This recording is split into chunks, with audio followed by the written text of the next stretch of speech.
So that recitation, let your heart not be troubled, neither let it be afraid. And it ties into this whole series of miracles as far as I'm concerned, because, I mean, isn't that what these miracles teach us? Don't be afraid. Look at the chain of miracles we've had so far. Water to wine. You know, you got a problem, Jesus will solve it, right? Don't be afraid of running out of wine at your party. Don't be worried about these earthly things.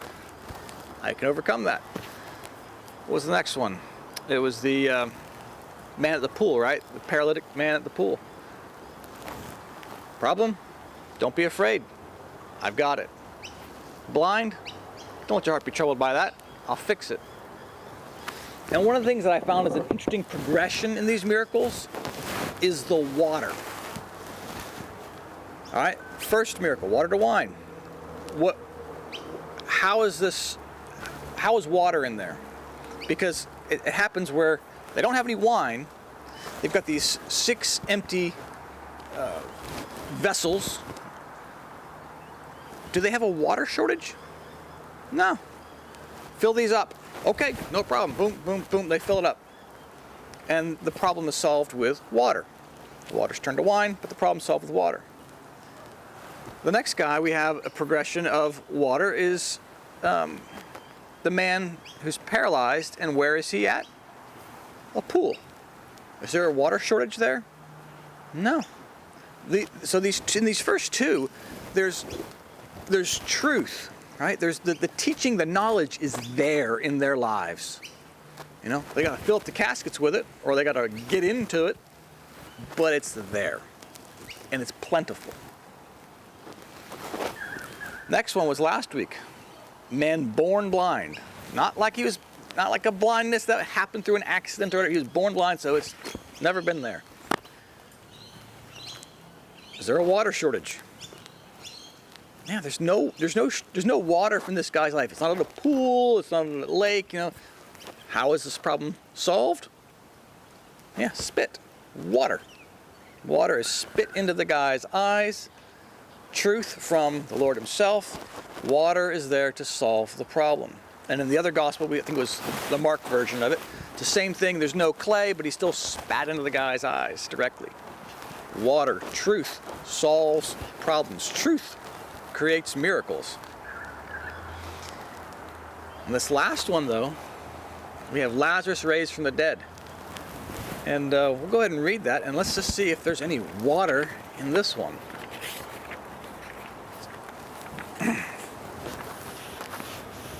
Now a certain man was sick, Lazarus of Bethany, the town of Mary and her sister Martha.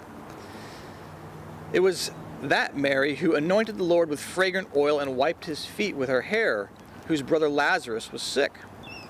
Therefore the sisters sent to him, saying, Lord, behold, he whom you love is sick. When Jesus heard that, he said, This sickness is not unto death, but for the glory of God, that the Son of God may be glorified through it. Now Jesus loved Martha and her sister and Lazarus. So when he heard that he was sick, he stayed 2 more days in the place where he was. Then after this he said to the disciples, Let us go to Judea again. Our friend Lazarus sleeps, but I go that I may wake him up. Then his disciples said, Lord, if he sleeps, he will get well. However, Jesus spoke of his death, but they thought he was speaking about taking rest in sleep. Then Jesus said to them plainly, Lazarus is dead. And I am glad for your sakes that I'm not there, that you may believe. Nevertheless, let us go to him. As soon as Martha heard that Jesus was coming, she went and met him, but Mary was sitting in the house. Now Martha said to Jesus, Lord, if you had been here, my brother would not have died. But even now I know that whatever you ask of God, God will give you. Jesus said to her, Your brother will rise again. Martha said to him, I know that he will rise again in the resurrection at the last day. And Jesus said, I am the resurrection and the life. He who believes in me, though he may die, he shall live. And whoever lives and believes in me shall never die. Do you believe this? Yes, Lord, I believe that you are the Christ, the Son of God, who has come into the world. And when she had said these things, she went her way and secretly called Mary her sister, saying, "The teacher has come and is calling for you." As soon as she heard that, she arose quickly and came to him. Then when Mary came to where Jesus was and saw him, she fell down at his feet weeping, saying to him, "Lord, if you had been here, my brother would not have died." Jesus groaned in the spirit and was troubled, and he said, "Where have you laid him?" They said to him, "Lord, come and see." Jesus wept. Then the Jews said, "See how he loved him?"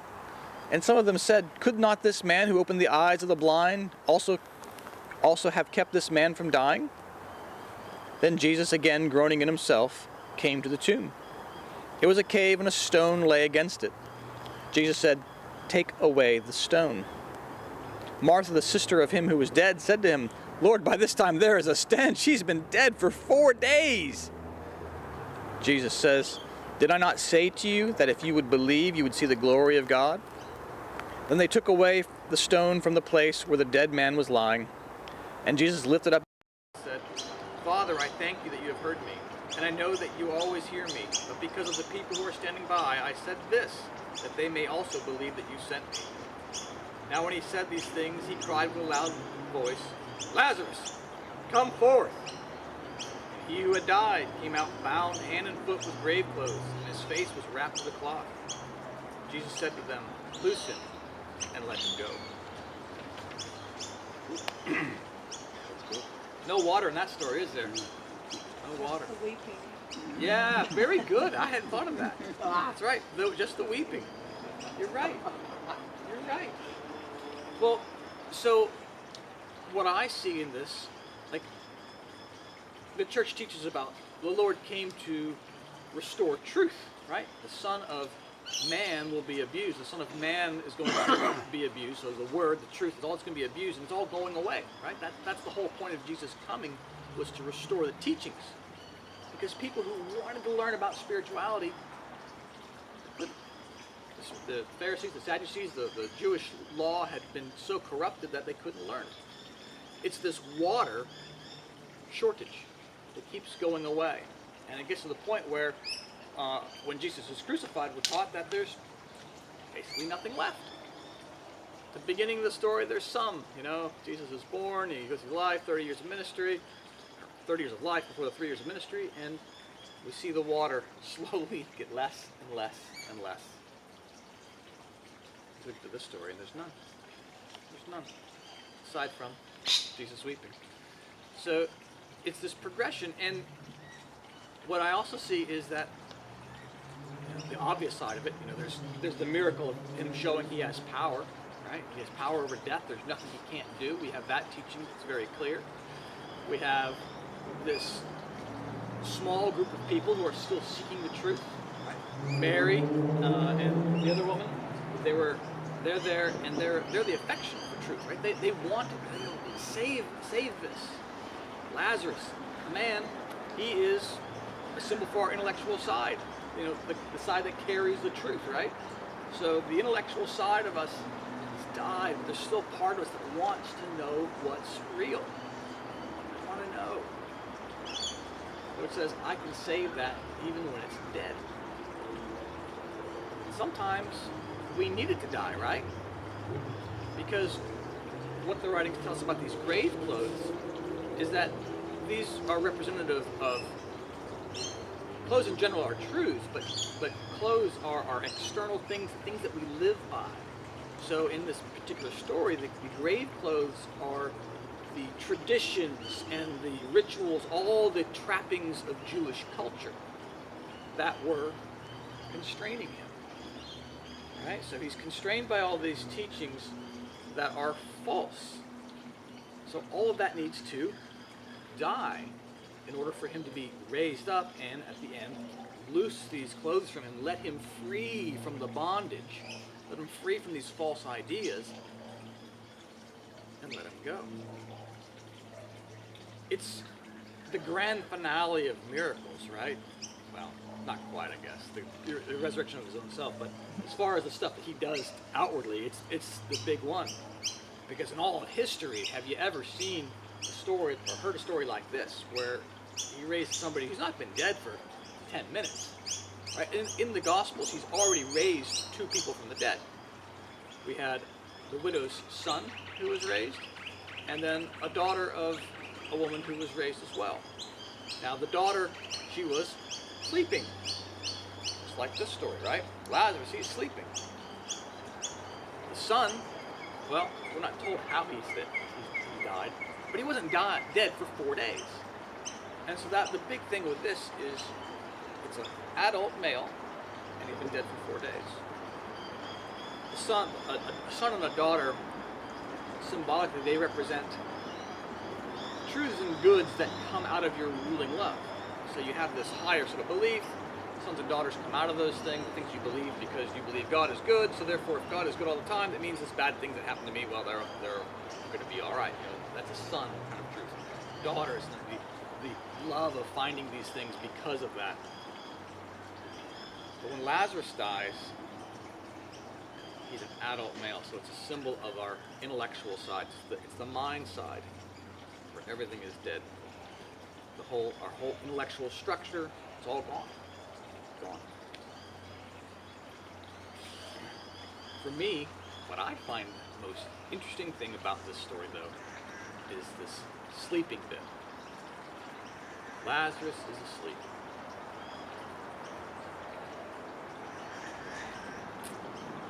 If I'm putting on my salesman's shoes, or salesman's hat, that's what and I'm trying to prove to somebody that I have done a great miracle, I'm not selling them that Lazarus is asleep. Because, Cliff's asleep, no. See, he's awake. What did I accomplish? Nothing. He was just asleep. I just shook him, he woke up, he's good to go. It's not selling the miracle, right? Oh, if you want to sell the miracle, he's dead. He's dead. Now the people know this, right? He's been dead for 4 days. Lord, if you'd been here sooner, you could have done a better job. You'd be still with us. And I think we often get that same feeling too. Lord, if you'd been here sooner, just wait. You're going to see an even better miracle by waiting. He's asleep. Is it a bigger miracle? Is it not a bigger miracle? Is he asleep? Is he awake? Is he dead? What is it? What I like about the sleep thing is that there are many people who will read the Bible at the very beginning. Making sure we're all awake.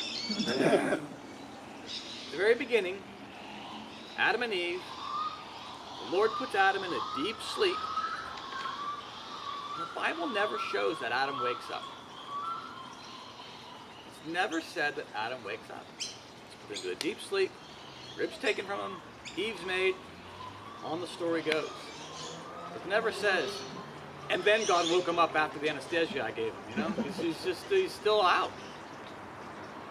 And at first, when I first heard this idea of Adam never wakes up, I thought it was kind of a silly little, conspiracy theory, whodunit kind of thing. I've sat on this for years, and I go, I think there's actually something real to that. Adam never wakes up. So what is Eve? Eve is basically a symbol for our ego. A symbol of our proprium, as we work. It's this idea that we have life of our own. That's what Eve. And it's very easy to go through life thinking that we have life in and of ourselves. We are asleep to the spiritual reality that life comes from the Lord, which is why it makes us think it's a big deal that Lazarus rises, because we think Lazarus, his life is dead, it's gone, it's of himself. He's asleep. He doesn't get where his life comes from. The Lord says, he's just asleep. Life comes from me, you guys. Wake up. Life comes from me. I am the resurrection and the life. It's here, not over there. We're all asleep, right? That's, to me, the point of this miracle. Wake up. Wake up. So many times over the past year and a half, I've said the world's gone mad. The world's gone crazy. It really has. And part of that dynamic is not knowing what's real and what's not. How many news stories have I gotten from people in the US who have said to me, "Is this really happening in Australia?" Yeah, I know. And I say, well, I haven't experienced that. I know what the headline is. I get where that headline comes from. Not happening to me. It might be true. I don't know what's real or what's not a lot of times. This is the problem that spiritually that people are having. What's real and what's not? Is God really looking after us? Is he on our side? Is he against us? Is he for us?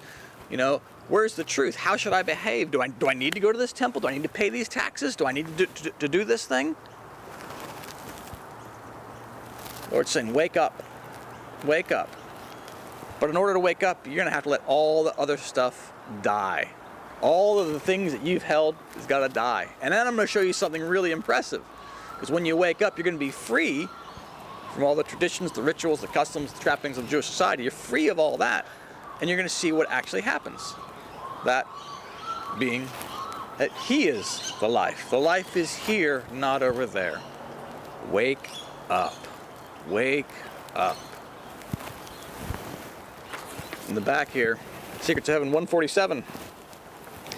A deep sleep is used to mean that state into which he was brought, so that he might seem to himself to have a proprium, an ego. This state resembles sleep because a person in that state is conscious only of living, thinking, and speaking and acting from himself. But when he starts to realize that this is false, he is aroused from sleep, so to speak, and wakes up. I think that's why the Lord says Lazarus is asleep, why the daughter is asleep. He doesn't say they're dead. He eventually says Lazarus is dead to the people so they can understand that, yeah. But why is he saying it first, I'm asleep? You got to wake up from your ego. And it's hard to do. It's hard to do.